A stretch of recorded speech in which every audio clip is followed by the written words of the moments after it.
What if I told you that Lil Jeff's last moments were just leaked? Not just his last Instagram live, but something way worse. Because according to new reports, there's actual audio from the moment he was on the ground, fighting for his life. And if what people are saying is true, it changes everything we thought we knew, especially about his homies. See, Jeff was with people he trusted that day. But now those same people are at the center of the mystery surrounding his death. And the more you look into it, the worse it gets. This is one of the craziest stories in Chicago right now, and trust me, you're not ready for this one. Lil Jeff's last audio. Lil Jeff's name has been trending for months, and just as the hype was about to die down, another bombshell dropped. His last ever post surfaced, and fans noticed something very strange, something that would explain how he got killed on a drill. His last ever social media post. Lil Jeff was in his car with one of his homies just vibing to music, but from the comments section, people noticed something crazy. The rapper just didn't seem like his usual self. He went out like a gangster, this exactly how you dream of going out if you in that life. He died the following morning, he just changed clothes, commented one fan. Jeff seemed off this night, must have knew it was over, said another. Later that night, he posted this photo on his Instagram with the caption, "One of my fab ops on life support. I pray he don't make it before I go to sleep." One fan posted a comment that seemed to raise some really serious questions. If you seen his live last night, you'll see he's fried and don't give a. You see, Lil Jeff was really addicted to drugs. He shocked everyone during his DJ UTV appearance when he did drugs just 10 minutes into his interview. Now I see you over there, you getting something together. This ain't about shit. It's something, just a little something. I ain't got paid no attention. We ain't never seen that on DJ UTV before. There's a lot of shit I ain't never seen. He even revealed that he was currently using a ton of drugs, from ecstasy to Xanax. I do ecstasy. So you don't pop perks, but you snort. I sniffed the X before too. Okay. I do Xan sometimes, but up on my memory, so that should make those go, bro. I be out chill on that sometimes. And those two guys sitting next to him, Vert and Q50, are all drug addicts. Q50 even took to Instagram to brag about how he spends more than $500 on perks every day, while Vert revealed in an interview that he spends around $400 on drugs. But I'm spending like probably $400 a day, literally.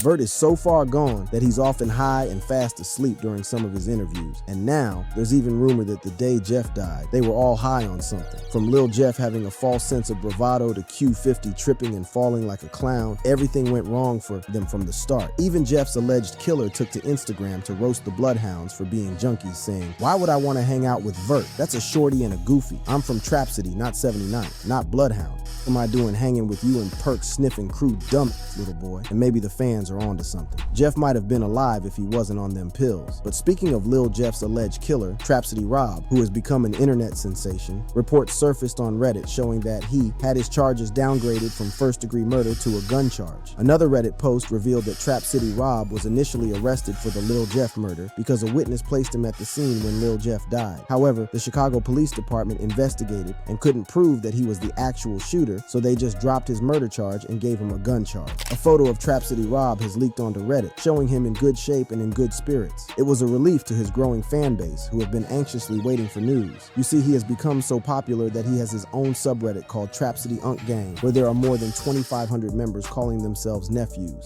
Well, I ain't gonna lie, Reddit be tweaking. They got his own, look, they got a group called Trap City Unk Gang. Right. That's the group, just the group. Right. Gang, and his picture's on there, and then they got, look, it say 1,000, the members in there, it say 1,738 nephews. Despite the love, Trap City Rob has asked Redditors to stop posting false information for clicks. Man, I just feel like they bogus, man. Whoever started that, man, please stop doing stuff like that. Like, for real, it's like real life, though, you know? So, it's not no video game. It's not no movie, you know what I'm saying? It's reality. Although the Redditor may have gotten some details wrong, they were on point about many other things, such as how it all started. According to this Reddit post, the beef between Trap City and Bloodhound started when Lil Jeff stole Trap City Carter's chain. This is accurate, as Trap City Rob narrated how the war began and revealed that Lil Jeff used to be cool with Trap City. They say his dad from down here, Big J or some shit like that? Big Jeff? Anybody you got So his daddy is from down here. yeah. Fuck used to hang with them, they know what they did. So, okay. They know what they did. So, okay, the Bloodhounds, y'all was cool. Everybody that got a That was my homie. However, all that changed after Lil Jeff stole a chain. He stole the chain, bro. We tried like he took it. He stole my own chain. Was that South J or something? Nah, brother. One of the other guys. According to Trap City Rob, one of his affiliates let Lil Jeff wear his chain. However, Lil Jeff never returned the jewelry and claimed that he got into an altercation with the cops and lost it. Had no wetter J, he come back like he got into a house when he was 12. Lying, saying he lost it. You know what I'm saying? Yeah, that's how much broke they little shit. You know what? That chain would lead to events that would see dozens of teens in Chicago get killed, including Lil Jeff's close homie, Lil Scoom. Death of Lil Scoom. Just 1 month after Lil Jeff was gunned down, another one of their top rappers and shooters also met his death. On June 7th, tragedy struck in the Chatham neighborhood at the intersection of 89th Place and Langley Avenue. At around 11:50 p.m., Assyrian Hogan, alias Lil Scoom, and his 16-year-old friend Lil Will got into a heated argument with another individual. Words turned into threats, and in the blink of an eye, gunfire erupted. When the smoke cleared, Scoom was down. His friend was wounded but survived. Paramedics rushed Scoom to the University of Chicago Medical Center, but the damage was done. He didn't make it. Meanwhile, police spotted a suspect fleeing the scene, and a foot chase ensued. Shots were fired at officers, leading to a massive emergency response. CPD, SWAT, and multiple districts were called in. But in the chaos, the gunman managed to escape. Lil Scoom's label issued a statement saying, "It is with great sadness that we share the loss of our artist, Lil Scoom." A true creative, Scoom's passion for music was evident in the near constant flow of songs and videos to his fans. His immense talent, ambitious vision, and quiet determination made him a one-of-one and an inspiration to so many. We will miss him dearly. Our thoughts are with his family. However, days later, the true story about Lil Scoom's death would come out, and it was one of the craziest stories of backdooring in the Chicago gang war because it was all documented and leaked on the internet. It turns out he was set up by a girl called Nene Brooks. People were even posting alleged DMs with her showing her admitting to backdooring the Bloodhound rapper. And you already know Lil Scoom's affiliates were onto her. Von of 1700 called the girl and threatened her, saying, "I just called Nene, talking about I don't know why you calling my phone.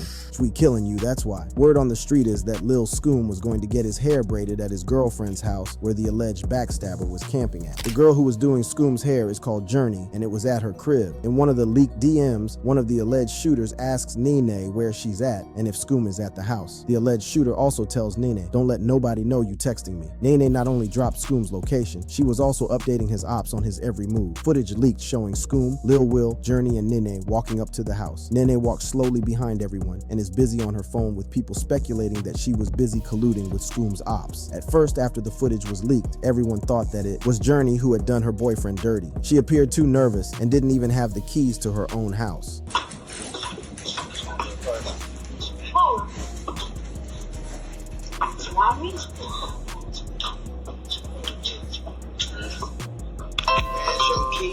I told you I don't have no key. I take it just off the camera. I don't have no key. Like, is you slow? According to Trench's News, Journey was the Black Widow. In fact, she already had a deceased boyfriend. Lil Scoom was backdoored. It's clear as day. Everybody want to talk about this girl Nene and that Nene was on her phone and all that. That's cool now. Y'all saying that Nene, that's cool. But let's talk about Journey. Let's talk about Journey White. Let's talk about this Journey girl. This girl is a Black Widow. She already got a boyfriend. That's DOA. That's DOA. Lil Scoom's girl would later go on DJ UTV and reveal that Nene had actually backdoored her boyfriend. How did you and Nene fall out? So really the Scoom stuff, like, it wasn't no, like, after I found out it was really her, it really wasn't. So you no, believe it really was her that backdoored him, set him up? Yes. With this kind of evidence, Scoom's affiliates were already tracking her, with Von of 1700 posting her locations and her number. They started trolling her and making obituary flyers and using her photo. All the death threats started to get serious, and now it was time to dip. Turns out her folks wanted her out of Chicago immediately. A few hours later, she was on a flight out of Chicago, which she posted saying, "Never coming back." According to Scoom's girl, while she was attending to the rapper's hair, Nene went to the bathroom and locked the door, where she was supposedly still coordinating with the shooters. Time passed and Journey was getting worried, so she texted Nene asking if she was all right. Nene replied saying that she just didn't feel like talking. The whole time she was there doing the unthinkable. And as Scoom and Lil Will were leaving the crib, the shooters were waiting for them outside. Although Lil Will narrowly escaped death, Scoom wasn't so lucky. But it was only a matter of time before Lil Jeff's affiliates went after their ops in retaliation. Get back for Lil Jeff and Lil Scoom.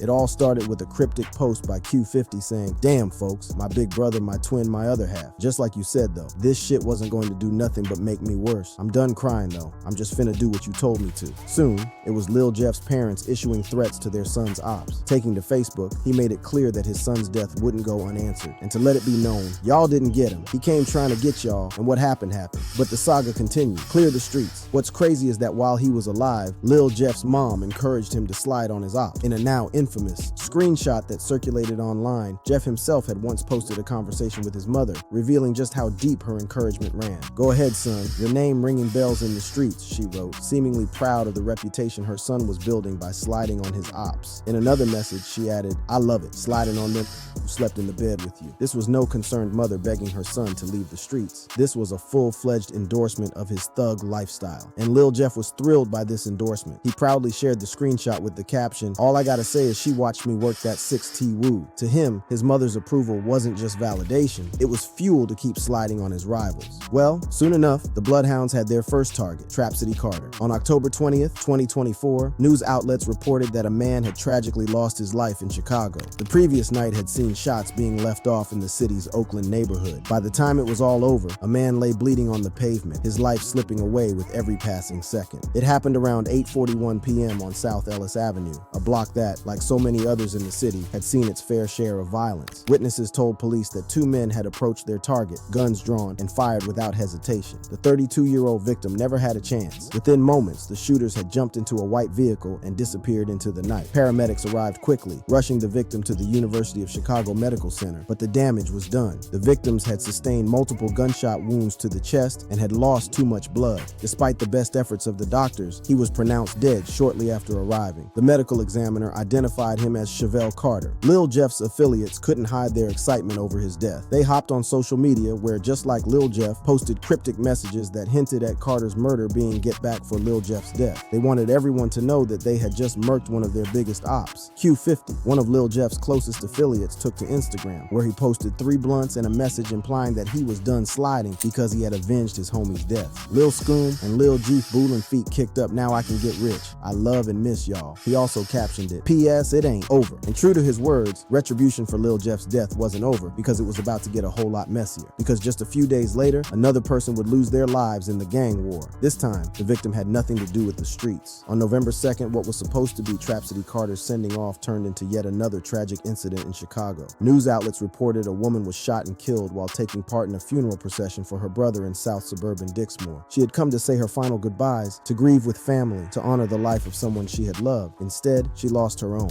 At exactly 12:01 p.m., Dixmoor police were called to the scene at 147th Street and Sealy Avenue, where a white Jaguar SUV had crashed into a house. But the real tragedy wasn't the crash itself. It was what officers found inside the vehicle. Behind the wheel was a 34-year-old woman, her body slumped, suffering from multiple gunshot wounds. She had been driving in the funeral procession, making her way from St. Mark's Church in Harvey when the shots rang out. The same streets that had carried her brother's final journey had now become the site of her own. Paramedics rushed her to U Chicago Medicine Ingalls Memorial Hospital in Harvey, fighting to keep her alive, but the damage was too severe. She was pronounced dead soon after arriving. Later, authorities identified her as Romisha Turner of Calumet Park. She was Trap City Carter's sister. For Lil Jeff's affiliates, there was no line they couldn't cross trying to get revenge for their homie. And things might just get worse for Trap City because Lil Jeff's brother was released from prison early, just months after Jeff was killed. But there is one big problem. The guys who killed his brother were once his homeboys. Matter of fact, he didn't have any beef with them. What's even more crazy is that his brother's ops, Trap City, were also confused by the whole situation. They didn't have any beef with J Boogie, yet they understood that rules are rules. In a vlog featuring OTF Black and Trap City affiliates, Tero and Rob, OTF Black revealed that he was locked up with J Boogie's dad, and that J Boogie grew up under the Black Disciples, meaning he was cool with Trap City.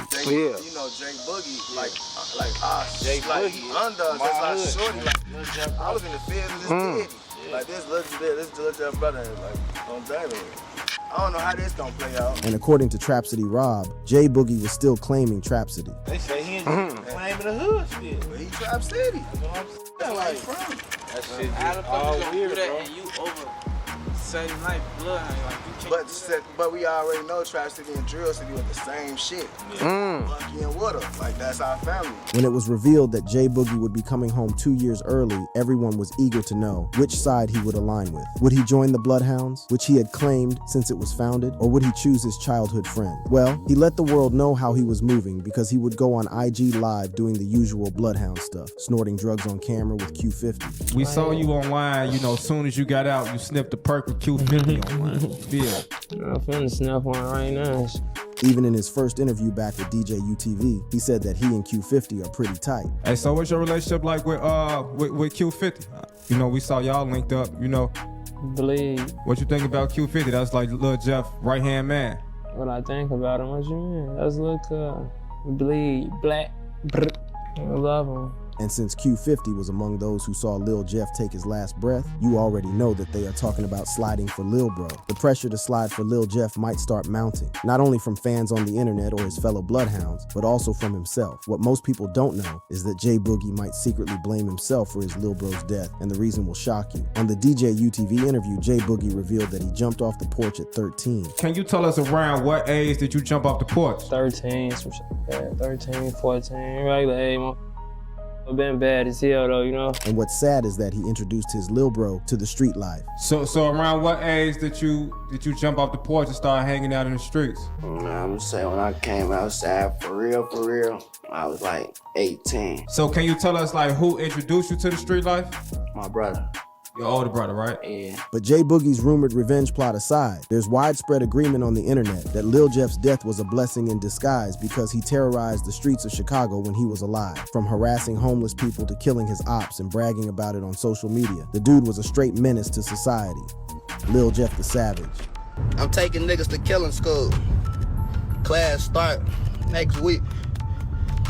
You gotta at least have 2 bodies though, for I ain't coming with no, you ain't got shit. Can't work with no beginners, folks. If you're not familiar with Chicago rapper Lil Jeff, this post might seem like just another cryptic message on social media. But for those who know, the meaning is clear. This was a direct shot at his rivals, a warning that if they weren't careful, they could end up like Monty and Lil Rob. Ever since their deaths, Lil Jeff had been dropping hints, teasing the number 2 all over his socials. And for those paying attention, the message was impossible to ignore. Internet detectives did some digging, and their findings suggested that Monty and Lil Rob weren't just random victims of street violence. For years, rumors swirled that Lil Jeff had either ordered or personally carried out the hit, and the way he moved afterward only fueled those suspicions. From subtle hints in his Instagram captions to bold confessions in his music, Lil Jeff seemed to revel in the chaos. He made sure the world, and more importantly his enemies, never forgot that he had 2 more bodies to his name. It all went down on Friday, January 26, 2024 at Innovations High School, a charter school located in downtown Chicago. The victims, Robert Boston, known in the streets as Lil Rob, and Monterio Williams, better known as Monty. Chaos erupted at exactly 12:30 p.m. when 2 cars sped toward the Washington train station, just a short distance from the school. The moment they stopped, masked gunmen leaped out, guns drawn, and opened fire. The targets were clear, Monty and Lil Rob. Seconds later, the shooters jumped back into their cars and sped off. On the pavement, Monty and Lil Rob lay motionless, bleeding out in front of their classmates. High above the street, a witness standing on the train platform had captured the entire aftermath on camera. A graphic video of 2 young lives slipping away, which would later be shared online and go viral. Emergency responders rushed to the scene, but by then it was already too late. Monty and Lil Rob were transported to Northwestern Memorial Hospital, where doctors could only confirm the inevitable. Both teens were pronounced dead on arrival. Lil Jeff didn't mourn. However, he didn't stay silent either. Instead, he doubled down. He threw up cryptic posts like this one. The shit will start happening, and y'all know this by now. I went black for like a week, and poof. Gotta go after that one. Poof. I came back. Poof. I don't live them stuff. Soon he wouldn't hesitate to throw up the number 2 on social media any chance he got. You gotta at least have a 2. I'm gonna give y'all 2 minimum. I'm gonna start at 2 minimum, cause y'all know why I'm gonna start at 2 minimum. Now I'm just doing it for a tradition. I'm gonna start at 2 minimum, man.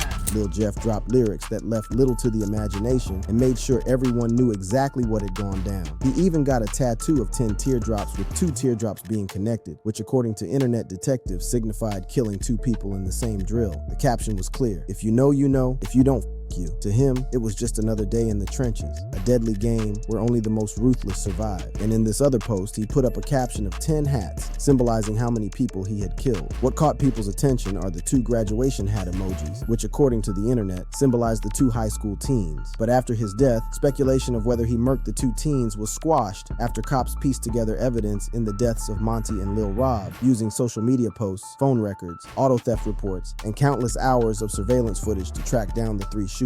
And one of them was Lil Jeff. And while he was implicated in the double murder, this next death was shocking, but still didn't stop Jeff from making fun of the victim. Jeff had also made it a habit of dissing his dead ops and mocking their deaths on social media. One of them was when one of his ops was burned alive, the murder of 15-year-old Kidani Smith stands out as one of the most gruesome killings in the ongoing Chicago gang war. It wasn't just another shooting, it was a message, a display of brutality meant to send a warning to anyone who dared cross the wrong people. But for Lil Jeff, it was yet another moment to take shots at his ops while making fun of Smith's death. He took to his Instagram, where he made these infamous comments about the incident. I put y'all shorty in a trunk and set it on fire. Y'all look ain't that bad. I ain't got pissed out like that jet. Whoa. Hey, burn this.